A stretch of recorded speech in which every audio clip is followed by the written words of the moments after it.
Question first. Plant weight is determined by a pair of allele at each of the two independently assorting loci, capital A small a and capital B small b, that are additive and equal in their effects. The recessive allele do not contribute towards plant weight.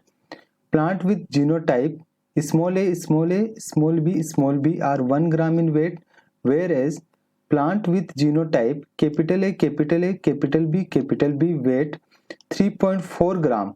Plant with genotype small a, small b is crossed with a plant of genotype capital A and capital B.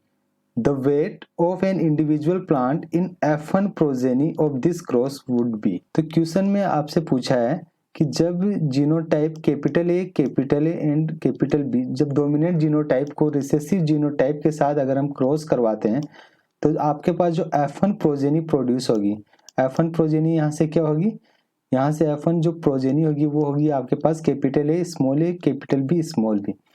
इस F1 progeny का wait आपको पूछा है और question में क्या क्या detail दी हुई है आपको।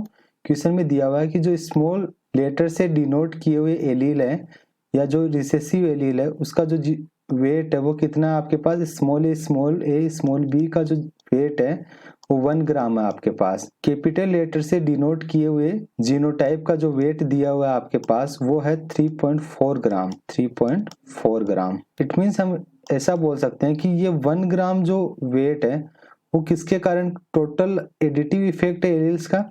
इट मीन्स 2 तो स्मॉल ए एलील और 2 ही स्मॉल बी एलील के कारण जो टोटल वेट फॉर्म हो रहा है वो कितना 1 ग्राम। इट मीन्स 4 रिसेसिव एलील कितना वेट फॉर्म कर रहे हैं 1 ग्राम। सो 1 रिसेसिव एलील आपके पास टोटल कितना वेट फॉर्म करेगी, तो 1 divided 4 that is equal to 0.25 gram. ये कंसेप्ट क्लियर होना चाहिए आपके पास कि 0.25 ग्राम कैसे आया, कि 4 रिसेसिव एलील आपके पास 1 ग्राम के लिए रेस्पॉन्सिबल है यहाँ पर। सो 1 रिसेसिव एलील कितने ग्राम के लिए रेस्पॉन्सिबल है 0.25 ग्राम। उसी टाइप से यहाँ पर 4 डोमिनेंट एलील 3.4 ग्राम के लिए रेस्पॉन्सिबल है। 4 डोमिनेंट एलील कितने ग्राम के लिए 3.4 ग्राम के लिए। इट मीन्स जो 1 डोमिनेंट एलील होगी वो कितने ग्राम के लिए रेस्पॉन्सिबल होगी, तो वो हम यूनिटरी मेथड से सोल्व कर लेते हैं इसको। 3.4 डिवाइडेड 4 इक्वल टू, इसको सोल्व करने पर आपके पास आएगा 0.85 ग्राम। तो 1 डोमिनेंट एलील आपके पास रेस्पॉन्सिबल है 0.85 ग्राम के लिए।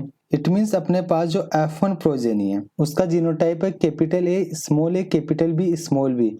इट मीन्स इसके पास 2 तो डोमिनेंट एलील है और 2 ही इसके पास रिसेसिव एलील है।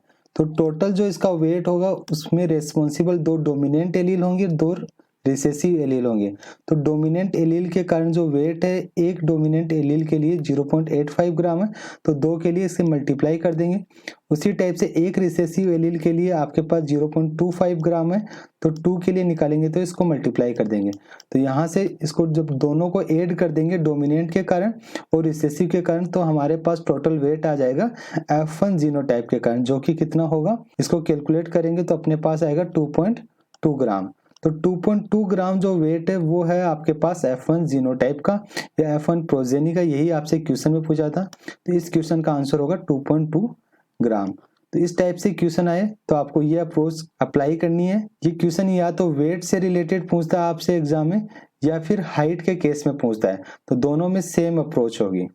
Next question, The electrostatic interaction energy between a positively charged atom A and negatively charged atom B separated by 3 angstrom in water is -6 kJ per mole. Considering the relative permittivity of water to be 80, the electrostatic energy in kilojoule per mole between atom A and B in vacuum is। तो आपसे इलेक्ट्रोस्टैटिकल energy पूछा है और medium कौन सा है vacuum. तो vacuum के अंदर आपको इलेक्ट्रोस्टैटिक एनर्जी बतानी है। तो इस क्वेश्चन का सॉल्यूशन स्टार्ट करते हैं। सबसे पहले जैसा जैसा क्वेश्चन में दिया हुआ है उसके अकॉर्डिंग हम चलते हैं कि 2 एटम है आपके पास, एक एटम ए है और दूसरा एटम आपके पास बी है। एटम ए जो दिया हुआ है वो पॉजिटिवली चार्ज है और एटम बी जो है आपके पास नेगेटिवली चार्ज है। दोनों के बीच में जो डिस्टेंस है वो 3 एंगस्ट्रॉम है। और वाटर के अंदर जो एनर्जी दी हुई है इलेक्ट्रोस्टैटिक एनर्जी आपके पास वो है -6 किलो जूल पर मोल। और उसके अलावा क्या दिया हुआ आपको वाटर की रिलेटिव परमिटिविटी दी हुई है, वो है आपके पास 80। तो सबसे पहले इलेक्ट्रोस्टैटिक एनर्जी का फॉर्मूला क्या होता है? तो इलेक्ट्रोस्टैटिक एनर्जी का फॉर्मूला होता है यू यहाँ पे आपके पास इलेक्ट्रोस्टैटिकल एनर्जी है, Q1 Q2 डिवाइडेड R है दोनों चार्ज के बीच की डिस्टेंस बिटवीन द चार्ज। के यहाँ पे आपके पास इलेक्ट्रोस्टैटिक कांस्टेंट है और Q1 और Q2 ये आपके पास चार्ज है। इलेक्ट्रोस्टैटिक कांस्टेंट आपके पास इक्वल टू होता है K equal to 1/4 pi epsilon not into epsilon are.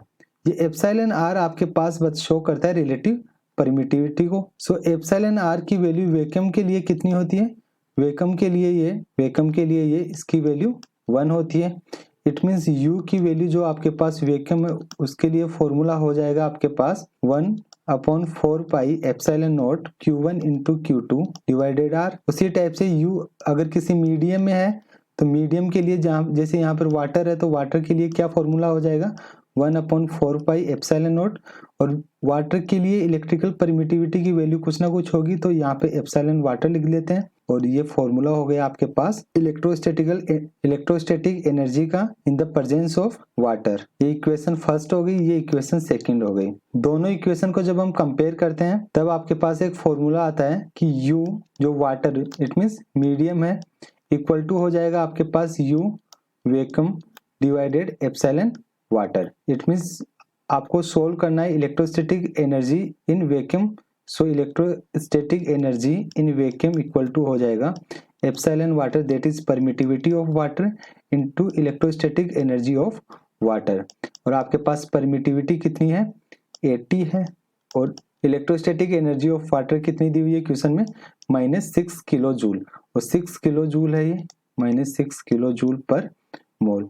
इसको जब हम कैलकुलेट करेंगे आपके पास तो आंसर आएगा -480 किलो जूल पर मोल। तो फॉर्मूला जो इम्पोर्टेंट है वो ये है कि electrostatic energy in medium equal to electrostatic energy in vacuum divided electrical permittivity of medium. तो केवल इस फॉर्मूला अगर आपको याद है तो आप इस टाइप के क्वेश्चन को सोल्व कर सकते हैं। Next question third, 1 unit of glucoamylase enzyme activity is defined as the amount of enzyme required to produce 1 micromole of glucose per minute in a 4% solution of lintner starch at pH 4.5 60 degrees centigrade. If in a reaction mixture with 1 ml of the crude enzyme preparation containing 8 mg protein and 9 ml of 4.44% starch, 0.6 micromole of glucose per ml minute is produced, what will be the specific activity of crude enzyme preparation? So question में आपसे specific activity के बारे में पूछा है। सो specific activity को calculate करने के लिए क्या फॉर्मूला होता है वो आपको पता होना चाहिए कि स्पेसिफिक एक्टिविटी इक्वल टू होता है activity of enzyme divided amount of enzyme in milligram. तो ये एक बेसिक फॉर्मूला होता है स्पेसिफिक एक्टिविटी को कैलकुलेट करने के लिए। सो क्वेश्चन में आपसे दिया हुआ है 1 unit of glucoamylase enzyme activity. So glucoamylase enzyme की एक्टिविटी आपको दी हुई है क्वेश्चन में 1 यूनिट। सो जब भी हम स्पेसिफिक एक्टिविटी की बात करते हैं तो एक्टिविटी की जो यूनिट लेते हैं वो क्या होती है आपके पास एक्टिविटी इक्वल टू होती है माइक्रोमोल ऑफ एंजाइम डिवाइडेड पर मिनट। ये होती है आपके पास एक्टिविटी और इसी को हम बोलते हैं 1 यूनिट। इसी को क्या बोलते हैं 1 unit. So 1 unit of activity equal to होती है आपके पास amount of enzyme which produce 1 micromole of biomass. तो amount of enzyme which produce 1 micromole of biomass और यहाँ पर आपके पास बायोमास क्या है ग्लूकोज। सो ग्लूकोज आपके पास 1 मिनट में अगर 1 माइक्रोमोल प्रोड्यूस हो रहा है तो वो 1 यूनिट के इक्वल होगा। इट मीन्स 1 मिनट में अगर आपके पास 1 माइक्रोमोल ऑफ ग्लूकोज प्रोड्यूस हो रहा है तो वो किसके इक्वल टू होगा 1 यूनिट के इक्वल टू होगा। लेकिन यहाँ पर लिखा हुआ है ग्लूकोज पर ml पर मिनट। इट मीन्स 1 मिनट में आपके पास 1 ml से कितना ग्लूकोज प्रोड्यूस हो रहा है 0.6 माइक्रोमोल। लेकिन यहाँ पे दिया हुआ है क्वेश्चन में ही कि 1 ml of crude enzyme preparation containing 8 milligram protein and 9 ml of 4.44% starch। It means जो रिएक्शन मिक्सर है आपके पास सो वर्किंग वॉल्यूम जो होगा आपके पास वो कितना हो जाएगा यहाँ से जो वर्किंग वॉल्यूम है वो हो जाएगा आपके पास 1 ml तो हो जाएगा क्रूड एक्सट्रैक्ट का आपके पास, और 9 ml आपके पास हो जाएगा स्टार्च का, इट मीन्स 10 ml है। सो 1 ml से आपके पास ग्लूकोज प्रोड्यूस हो रहा है 0.6 माइक्रोमोल। सो 10 ml से कितना होगा, 10 ml से टोटल ग्लूकोज जो प्रोड्यूस होगा आपके पास 6 माइक्रोमोल पर मिनट, ये आपके पास ग्लूकोज प्रोड्यूस हो रहा है। इट मीन्स अभी हमने डिस्कस किया कि 1 यूनिट क्या होता है आपके पास, 1 यूनिट एक्टिविटी होती है 1 मिनट में 1 माइक्रोमोल ऑफ बायोमास अगर प्रोड्यूस होता है तो उसे 1 यूनिट बोलते हैं। लेकिन यहाँ पर आपके पास कितना बायोमास प्रोड्यूस हो रहा है, 6 माइक्रोमोल प्रोड्यूस हो रहा है पर मिनट। इट मीन्स इसकी यूनिट कितनी हो जाएगी आपके पास, जो इस एक्टिविटी है वो किसके इक्वल टू हो जाएगी, 6 यूनिट के इक्वल टू हो जाएगी। तो ये हमने एक्टिविटी कैलकुलेट की। एक्टिविटी कैलकुलेट करने का कंसेप्ट आपके पास क्लियर होना चाहिए। सो स्पेसिफिक एक्टिविटी में कैलकुलेट करने के लिए सबसे पहले हमें एक्टिविटी कैलकुलेट करनी थी, तो एक्टिविटी हमने कैलकुलेट कर ली है, वो किसके इक्वल टू है आपके पास 6 यूनिट के। नेक्स्ट हमें चाहिए एंजाइम की अमाउंट, वो भी मिलीग्राम में। सो एंजाइम की अमाउंट आपके पास कितनी दी हुई है, 8 मिलीग्राम प्रोटीन। ये क्या है आपके पास, ये एंजाइम की अमाउंट है। सो इसको पुट कर देते हैं तो अपने पास स्पेसिफिक एक्टिविटी आ जाएगी। So specific activity equal to किसके हो जाएगा आपके पास, एक्टिविटी जो कि किसके इक्वल है 6 यूनिट के, और एंजाइम की अमाउंट आपके पास कितनी है 8 मिलीग्राम। सो इसको जब हम कैलकुलेट करेंगे तो आपके पास आंसर आएगा 0.75 यूनिट पर मिलीग्राम प्रोटीन। तो इस तरीके से हम इस टाइप के क्वेश्चन को कैलकुलेट करेंगे जब आपके पास स्पेसिफिक एक्टिविटी का क्वेश्चन आएगा। तो क्वेश्चन से कंफ्यूज नहीं होना कि क्वेश्चन की लैंग्वेज क्या है, बस आपको अपने बेसिक कंसेप्ट के साथ चलना है, फाइनल आंसर इजीली कैलकुलेट कर सकते हैं फिर आप। सो यहाँ पे correct option D. Next question 4 है, a microorganism grow in a continuous chemostat culture of 60 meter cube working volume with sucrose as the growth limiting nutrient at dilution rate 0.55 hour inverse. The steady state biomass concentration is 4.5 kilogram per metre cube and the residual sucrose concentration is 2.0 kilogram per metre cube. The sucrose concentration in the incoming feed medium is 10 kilogram per metre cube. So question में आपसे पूछा what would be the yield, तो yield के बारे में आपसे पूछा है। सो सबसे पहले क्वेश्चन में गिवन लिखेंगे कि क्वेश्चन में आपको क्या क्या डाटा दिया हुआ है, ताकि हमें बार बार क्वेश्चन को ना पढ़ना पड़े।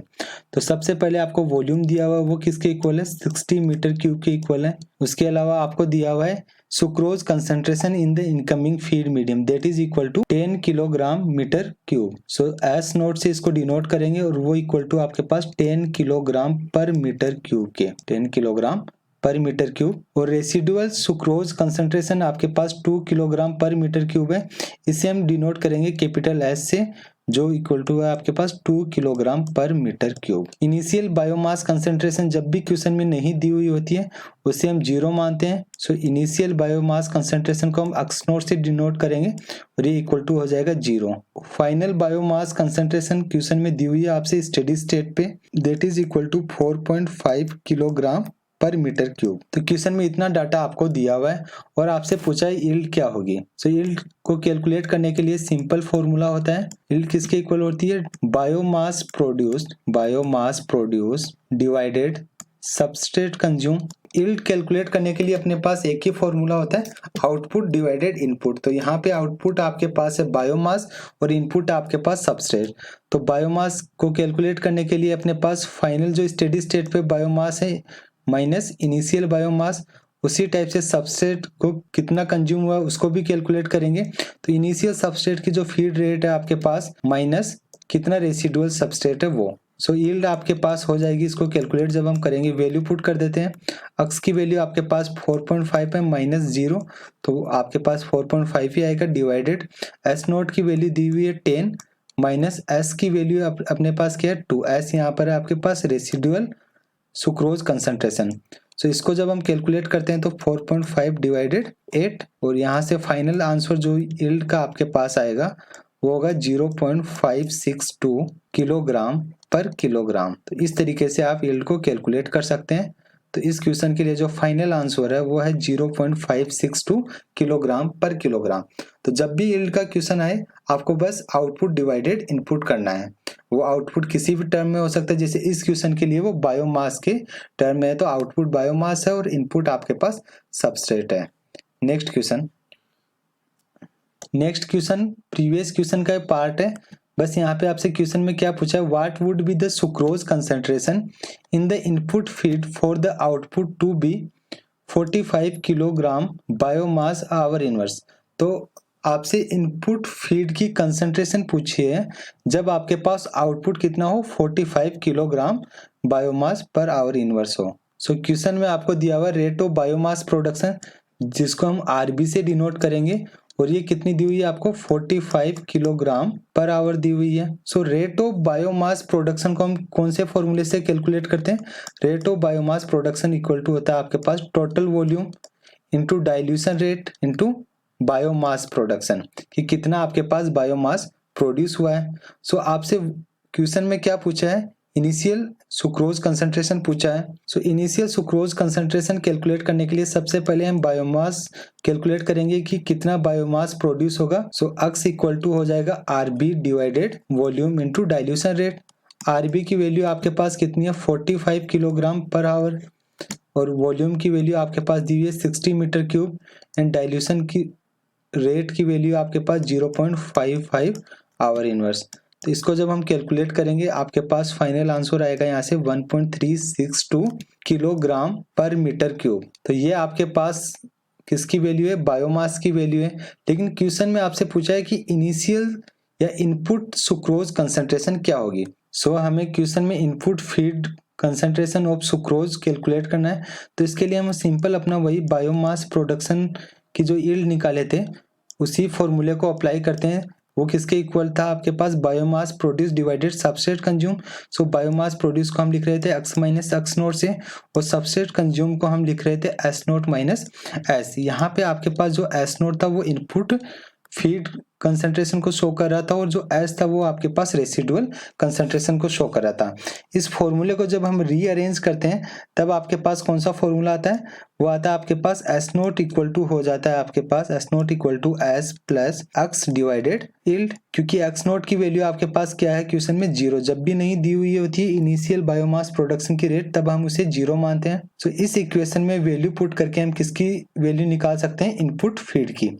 तो यहाँ पे वैल्यू पुट करते हैं अपन, तो अपने पास एस नोट इक्वल टू हो जाएगा, एस की वैल्यू क्या है अपने पास, रेसिडुअल की वैल्यू है आपके पास 2 प्लस बायोमास प्रोडक्शन की वैल्यू अपन निकाल चुके हैं 1.362 डिवाइडेड यील्ड की वैल्यू प्रीवियस क्वेश्चन में हमने सोल्व की थी, तो यील्ड आपके पास आई थी 0.562। तो इसको वैल्यू को पुट करके कैलकुलेट करने पे अपने पास जो फाइनल आंसर आएगा वो होगा 4.425 किलोग्राम पर मीटर क्यूब। तो 4.425 किलोग्राम पर मीटर क्यूब आपके पास sucrose concentration in the input feed होगी। तो इस टाइप से आप न्यूमेरिकल्स को सोल्व कर सकते हैं। अगर आप भी अपने डाउट को सोल्व करना चाहते हैं तो आप हमारे टेलीग्राम चैनल को ज्वाइन कीजिए और डिस्कशन ग्रुप में अपने डाउट को पोस्ट कीजिए। उन डाउट्स का सॉल्यूशन आपको वीडियो सॉल्यूशन की फॉर्म में मिलेगा। और डेली 8 PM पर टेलीग्राम चैनल पे हमारे बायोटेक्नोलॉजी से रिलेटेड इंपॉर्टेंट क्विज ऑर्गेनाइज किया जाता है, जिसे अटेम्प्ट करके आप अपने कंसेप्ट को और बिल्डअप कर सकते हैं। Thank you. हमारे द्वारा दी गई इन्फॉर्मेशन यूजफुल लगी हो तो वीडियो को लाइक करें और चैनल को सब्सक्राइब करें।